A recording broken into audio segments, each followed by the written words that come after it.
Hello, dear friends. Welcome back. I'm Sharda Lande, your English teacher.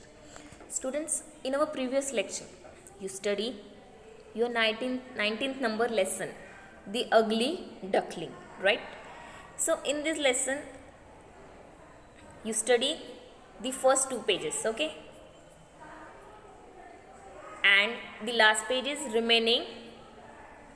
And today we are going to continue to this, okay? But first, once again, I revised it, what you study in your previous lecture. So here you study that, students. A mother duck has a 7 little ducklings,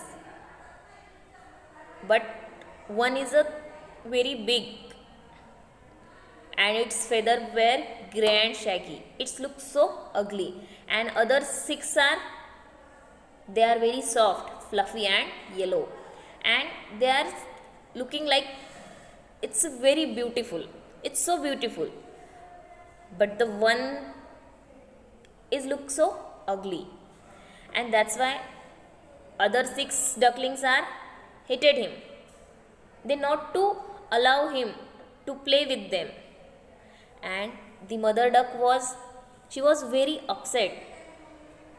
She was feeling very bad for her child, for her duckling, but she thought that it's my baby, it's my duckling, it's my baby duckling, so that's why I love it dearly. She told that all these things to her other ducklings. When the little ducklings asked her mother,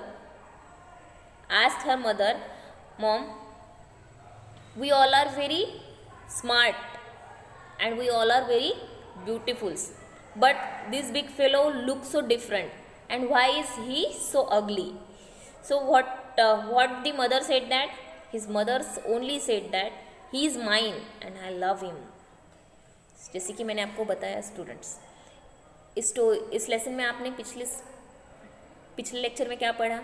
जो mother duck है उसको 7 ducklings, उसके जो बच्चे हैं, जो 7 ducklings हैं, जिसमें से जो एक है वो बहुत ही थोड़ा सा बड़ा है और दिखने में थोड़ा सा गंदा दिखता है। वो मतलब वो अच्छा बिल्कुल भी नहीं दिखता, वो थोड़ा सा ग्रे कलर का, इस तरह से शैगी, वो दिखने में बिल्कुल भी अच्छा नहीं दिख रहा। और ये जो दूसरे जो 6 बच्चे हैं वो बहुत ही सुंदर दिखते हैं। ये जो अकेला बच्चा है ये अपने भाई और बहनों के साथ खेलना चाहता है, पर वो अच्छा नहीं दिखता है। उस वजह से उसके सभी जो भाई बहन है वो उसको अलाउ नहीं करते उनके साथ खेलने के लिए। वो उसको अवॉइड करते रहते हैं, वो उससे दूर भागते रहते हैं ताकि वो उनके पास जाकर खेल ना सके। और वो अपनी मम्मी से भी पूछते हैं कि हम सब तो बहुत स्मार्ट है दिखने में, फिर यही क्यों इतना ख़राब दिखता है, ये क्यों इतना अगली दिखता है? तो उनकी मम्मी ने क्या बोला, वो जैसा भी है वो मेरा बेबी है और मैं उससे बहुत प्यार करती हूँ। पर उसके ये जो 7 नंबर का जो डकलिंग है, जो अकेला अलग सा रहता है, उसके साथ कोई खेलता नहीं है। सिर्फ उसके अपने भाई बहन नहीं, जो वो जहाँ पर रहता था वहाँ पर रहने वाले जो दूसरे लोग भी थे, वो भी उसको टीज़ करते थे, उसको चिढ़ाते थे, उसको परेशान करते थे। और इन सभी सारी चीज़ों से वो बहुत ही दुखी हो जाता था, वो अकेला फील करता था, और इसीलिए वो उसका जो लेक है वो छोड़कर वो दूसरी जगह जाने की सोचता है। Here you see that not even her brothers, sisters and other peoples, smaller birds, animals, even human beings, they all are teased him, and that's why he feels so alone. He became lonelier and more miserable. But when he leave the lake and go to the other side to find his way, that time he grew bigger and stronger. But wherever he looked at his own reflection, that time he thought that I look so ugly. When the 7 number ducklings lived his lake and lived his family, and he go back to alone to the other side to find the own way, to find the shelter. That time so many birds, so many peoples, and so many even humans are poke fun at him, teased him, and that's why he become lonelier. He feels so sad. He feels so sad. But when he thought that time he was so afraid that looking his own reflection, because he thought that I look so ugly, and he was afraid to look at his own reflection. जैसे कि students, आपको पता है जब ये सारी चीज़ें जब उसके साथ होती है तो वो जहाँ पे रहता है वो वहाँ से दूर जाने की सोचता है, और जब वो वहाँ से दूर कहीं निकल आता है तो वहाँ पर दूसरे साइड में सिर्फ बर्ड्स, एनिमल्स ही नहीं, तो ह्यूमंस भी उसके साथ मज़ा करते हैं, उसको चिढ़ाते हैं, उसको तकलीफ़ देते हैं, जिसकी वजह से वो खुद को बहुत ही अकेला महसूस करता है. बट जैसे जैसे वो आगे बढ़ता है वो थोड़ा थोड़ा बड़ा होता जाता है और वो स्ट्रांग होता जाता है. पर फिर भी उसके माइंड में एक ही चीज़ बैठी रहती है कि मैं दिखने में बिल्कुल भी अच्छा नहीं हूँ, मैं बिल्कुल भी सुंदर नहीं दिखता. इसलिए वो पानी में वो खुद का रिफ्लेक्शन बिल्कुल भी नहीं देखता था, क्योंकि उसको डर लगता था, क्योंकि वो सुंदर नहीं था ना, इसीलिए वो खुद का अपना रिफ्लेक्शन भी पानी में नहीं देखता था. He hide himself if he saw anyone coming. अगर कभी भी कोई उसके सामने आ रहा हो तो वो उसको खुद को छुपा लेता था. वो खुद को पानी के अंदर छुपा लेता था, वो खुद को पूरी तरह से उस पानी के अंदर डुबो देता था. When winter came with the cold winds and snow, that time without any shelter the poor duckling was frozen in the snow, and a kind man saw him. He broke the snow and saved the duckling. Soon it was spring. The duckling had now gained a lot of strength. Again he found his way to the river edge and swam further away. अब जैसे जैसे वो duckling आगे बढ़ता गया वैसे winter का season चालू हो गया, ठंडी का मौसम शुरू हो गया, ठंड ज़्यादा बढ़ने लगी. बहुत ही ज़्यादा ठंड होने की वजह से बर्फ़ भी पड़ने लगी. उसकी वजह से वो जो डकलिंग था वो खुद के रहने के लिए जगह ढूंढ रहा था, और उसी बीच वो वहाँ पे बर्फ़ में जकड़ गया. बर्फ़ से वो पूरी तरह से जकड़ गया और उसकी जान खतरे में पड़ गई. बट अ काइंड मैन, एक बहुत ही काइंड मैन ने उसको देखा, और उन्होंने फिर वो जो बर्फ़ वहाँ पे थी उसको तोड़ दिया और उस डकलिंग की जान बचा ली, और उस डकलिंग की उन्होंने जान बचा ली. उसके बाद स्प्रिंग का मौसम शुरू हुआ. फिर धीरे धीरे वो डकलिंग थोड़ा बड़ा होता गया, उसकी स्ट्रेंथ और ज़्यादा बढ़ती गई, वो और ज़्यादा ताकतवर, थोड़ा सा और ताकतवर बनता गया, और फिर वो धीरे धीरे अपना रास्ता ढूंढते हुए एक नदी की साइड की तरफ जाने लगा.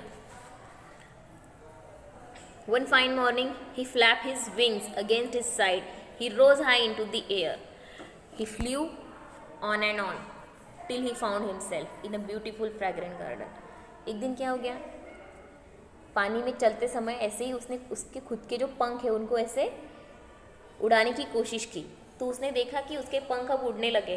अभी वो थोड़ा धीरे धीरे बड़ा हो रहा था, मतलब वो आसमान में अभी ऊंची उड़ान भर सकता था, वो आसमान में उड़ने के लिए तैयार हो रहा था. और उसने थोड़ी सी कोशिश की, ऐसा करते करते वो थोड़ा ऊपर ऊंचा और उड़ने की कोशिश करता गया. तो उसको उस टाइम क्या नज़र आया, एक बहुत ही सुंदर सा उसको गार्डन नज़र आया. From a thicket close by came 3 beautiful white swans, rustling their feathers and gliding lightly over the smooth water. और उसी टाइम उसने उसके पास आते हुए उसने ब्यूटीफुल स्वैंस को देखा, जिनके जो पंख थे वो बहुत ही सुंदर थे, जो पानी के ऊपर तैर रहे थे.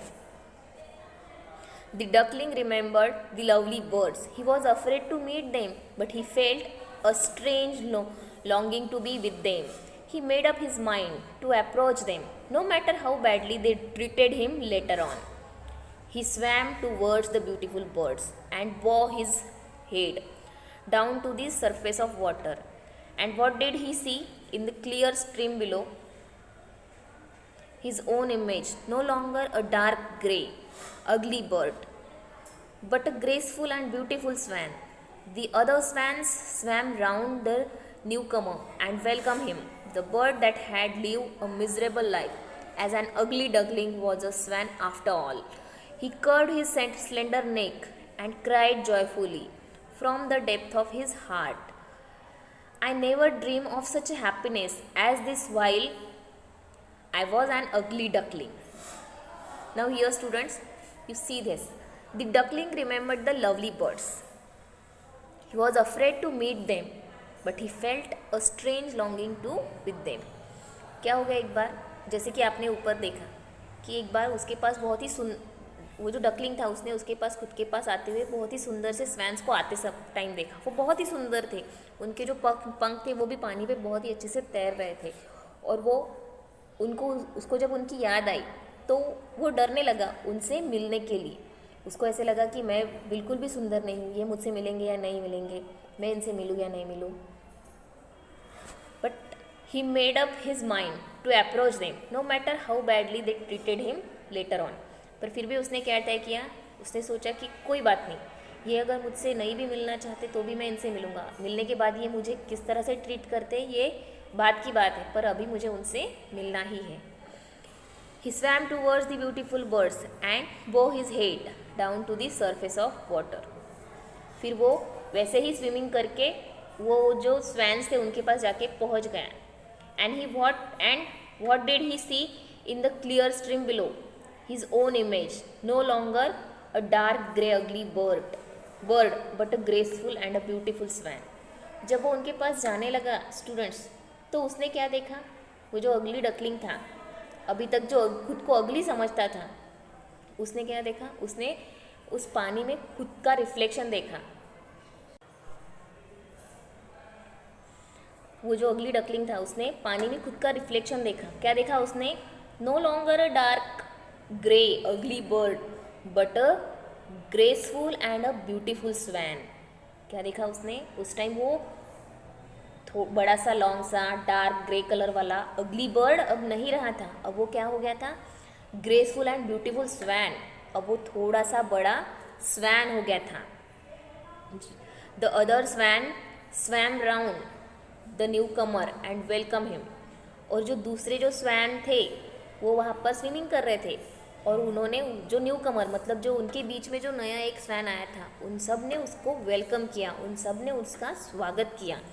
The bird that had leave a miserable life as an ugly duckling was a swan after all. ये जो बर्ड था, जब ये छोटा सा बर्ड था तब उसकी लाइफ कैसी थी, बहुत ही मिजरेबल लाइफ थी उसकी.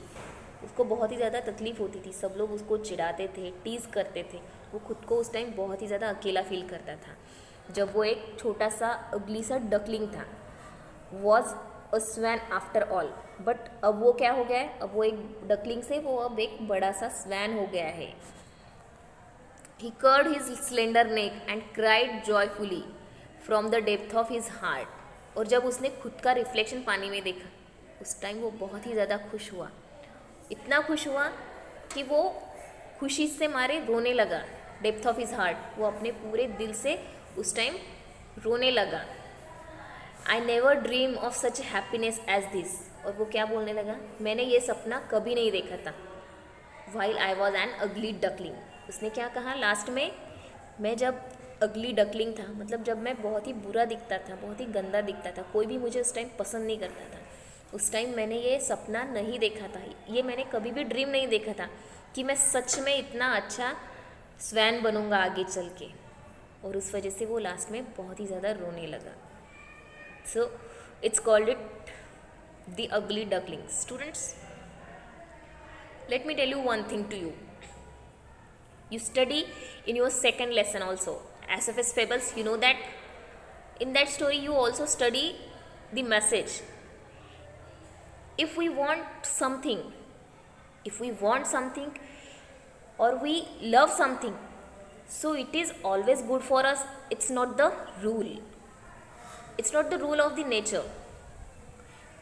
You know that time stag was afraid. Stag was afraid to getting his ugly legs, and he was proud of his antlers, but his antler was the cause of his death, and his ugly leg was to save his life. That time you study the message in the second lesson of your Aesop's fable, right. जब मैंने आपको हमारे शुरुआत में जब lectures शुरू हुए थे तो आपका जो दूसरे नंबर का लेसन था एसोफस फेबल, उसमें आपने द स्टैग जो स्टोरी आपने पढ़ी है, जो मैंने आपको पढ़ाई है, उसमें आपने देखा जो स्टैग था उसके पैर कैसे थे, वो भी दिखने में अगली थे. जब उसने खुद का रिफ्लेक्शन पानी में देखा तो वो गुस्सा हो गया कि ये कैसे पैर है मेरे. उसको गुस्सा हो रहा था ना वो, पर क्या हो गया, और उसको जो उसके जो एंटलर्स थे जो बहुत ही ज़्यादा सुंदर थे, कर्विंग एंटलर्स, उसको जो पसंद थे, वो क्या हो गए, वो तो उसकी मौत का कारण बनने वाले थे. उसकी वजह से वो मुश्किल में पड़ गया था उसके एंटलर्स की वजह से. पर जब उसके जो अगली पैर है जिसको वो पसंद नहीं करता था, लास्ट में उसके उन्हीं पैरों की वजह से उसकी जान बची थी. ये मैसेज आपको आपने पढ़ा था, मैंने मतलब आपको बताया था. इफ़ वी लव और we like anything, and if we hate one thing, so these are the two things, we love it and we hate it. But always when we love a thing, it is always good for us, it is not the rule of nature. And if we hate something, so it is always bad for us, it is not a rule of nature. मतलब जिस चीज़ को हम पसंद नहीं करते वो हमारे लिए अच्छी नहीं है, ऐसा कभी नहीं होता स्टूडेंट्स. इनफैक्ट जो चीज़ हमें पसंद नहीं है, वो हमारे लिए डेफिनेटली अच्छी ही होती है. और आपने अभी यहाँ देखा इस लेसन में, जैसे ये जो डकलिंग था उस टाइम, ये थोड़ा सा दिखने में अच्छा नहीं था, तो उस वजह से उसके अपने भाई बहन उसको परेशान करते थे, उसको उनके साथ खेलने नहीं देते थे. बट जो मम्मी थी, अभी उस मम्मी के लिए तो अपने हर बच्चा सेम होता है. हर मम्मी अपने सभी बच्चों को एक जैसा ही प्यार करती है. वो क्या करती, अभी फिर भी वो तो अपने बच्चे से बहुत ही ज़्यादा प्यार करती थी, पर ये खुद के भाई बहनों के तिरस्कार की वजह से, मतलब जो उसको पसंद नहीं करते थे, उनके हेट की वजह से वो उसका घर जहाँ पर वो सब फैमिली रहती थी वो छोड़कर वो बहुत दूर चला गया. और जैसे जैसे वो धीरे धीरे बड़ा होता गया, वो डकलिंग से जब स्वैन बन गया तो उस टाइम वो कैसे दिखने लगा, वो बहुत ही सुंदर बन गया था, बहुत ही अच्छा दिखने लगा था. उसने ये कभी सोचा नहीं था कि वो आगे चल के इतना सुंदर बनेगा, इतना अच्छा दिखने लगेगा. और उस वजह से वो खुशी से रोने लगा. और उसको वहाँ पर दूसरे नए फ्रेंड्स मिल गए जिन्होंने उसका वेलकम किया, जिन्होंने उसका स्वागत किया, और फिर वो बहुत ही ज़्यादा खुश हो गया. मतलब शुरुआत में अगर हमें कोई अच्छी चीज़ ना मिले स्टूडेंट्स, तो उस वजह से हमें लाइफ से कभी भी गिव अप नहीं करना चाहिए, हमें उसका भी स्वागत ही करना चाहिए. क्योंकि डेफिनेटली आज जो चीज़ हमारे लिए ख़राब है, जो अच्छी नहीं है, लेकिन आगे चलकर कोई ना कोई अच्छी बात हमारे लिए ज़रूर होगी. जैसे कि सिंपल सा एग्जांपल आपको मैं यही दूंगी कि आप पढ़ाई करते हो, आपका जान पे आता है पढ़ाई करना, आप पढ़ाई नहीं करना चाहते हो, बट अगर आप पढ़ोगे तो ही आगे बढ़ोगे, right. So keep it up and study hard. Okay students, so we will meet in our next lecture and continue the exercise of these lessons.